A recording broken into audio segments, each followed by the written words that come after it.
ఇవాళ ఆయన ఈయన ఏమి చేస్తలేదు అన్నట్టుగా మాట్లాడుతున్నారు. నేను అడగదలుచుకున్నా, ఓడినోళ్లను, ఇంట్లో వండుకున్నోళ్లను, ఫామ్ హౌస్లో ఉంటున్నోళ్లను ఈ ఔటర్ రింగ్ రోడ్ మీ తాత తెచ్చిండా అని నేను అడుగుతున్నా. ఈ అంతర్జాతీయ ఎయిర్పోర్టు మీ ముత్తాత కట్టిండా అని నేను అడుగుతున్నా. ఇవాళ సైబరాబాద్లో ఉన్న ఐటీ పరిశ్రమలు, ఫార్మా ఇండస్ట్రీస్ని మా ప్రభుత్వం, కాంగ్రెస్ ప్రభుత్వం తీసుకొచ్చినాయి కాదా?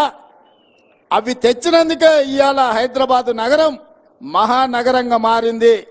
మీరేం తెచ్చిండ్రా హైదరాబాద్ నగరానికని నేను అడుగుతున్నా. మీరు తెచ్చింది ఉంటే గంజాయి తెచ్చుంటారు, డ్రగ్స్ తెచ్చుంటారు ఈ నగరానికి.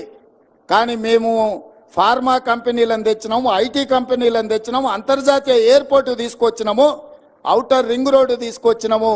ఇవాళ ఇంకా విస్తృతంగా విశ్వ నగరంగా మార్చడానికి అవసరమైన అన్ని ప్రణాళికలు మేము చేస్తుంటే